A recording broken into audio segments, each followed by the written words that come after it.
Hey, what's up? So we're just 1 month away from the Apple event where we're gonna get new iPhones for this year, and as far as we know, we are getting 4 iPhones this year: the iPhone 14, iPhone 14 Max, iPhone 14 Pro, and iPhone 14 Pro. So Apple has chosen to go with different types of categories in this year for iPhones. Like earlier we had the Mini, the base model, the Pro, and the Pro Max, but this is not going to happen this year. So the regular iPhone 14 models are going to have that notch, which looks kind of pretty, I guess, but most of the people don't like it, so they are going to switch for notchless design. Now the Pro models are going to have that eye-shaped cutout on the top of the display, but they're reducing the notch somehow. Now there is rooms for disappointments in this year with the iPhone 14 lineup. Like the regular iPhone 14 and 14 Max is going to have the previous year's bionic A15 chip, but as far as we know that the A15 chip is really very capable and too much efficient, and it can actually handle a lot of stuff. Even in 2022, the A15 bionic chip is relevant. The regular iPhone 14s are going to have 2 cameras, the main sensor and the ultra wide sensor. So we actually have the mock-ups, and as you can see, they're going to have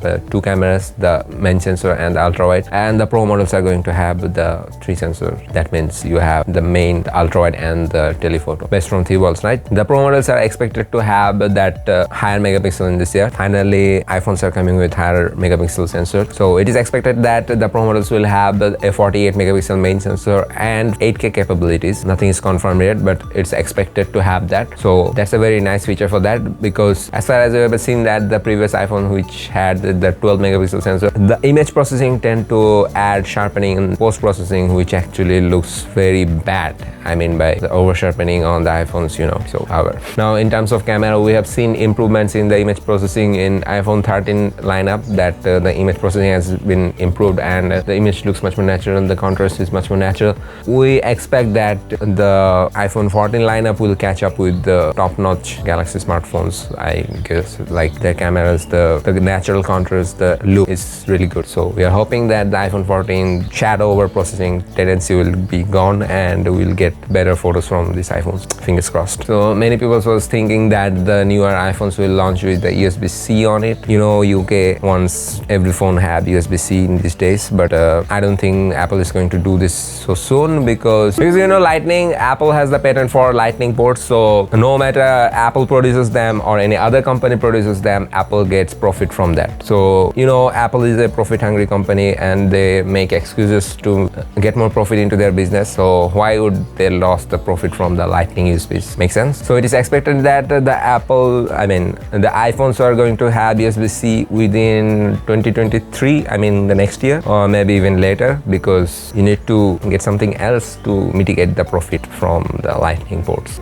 So the Apple is going to upgrade their whole lineup, the previous iPhones with iOS 16, and the newer iPhone is going to launch with the iPhone 16 on it. So there's a lot of software features that have been unveiled in the iOS 16. Now we're getting the lock screen widgets and lots of other customization, which are not that new for Android world. One UI, we already have the lock screen widgets there. If you tap on the clock icon, you go get those lock screen widgets. But in terms of iOS, you can actually get much more widgets, much more useful widgets for all of the app you install. So that's kind of good. The text view and a lot of other stuff which are very much useful in iOS 16. So great thumbs up for Apple for this. So now, what is actually the problem with the iOS 14 lineup? Like as far as we know, iPhones, they launch all the models with same SoC, kind of the same spec. The lower tier iPhones have the same power that the higher tier iPhones have, except for some extra hardware feature like the telephoto camera, stuff like that.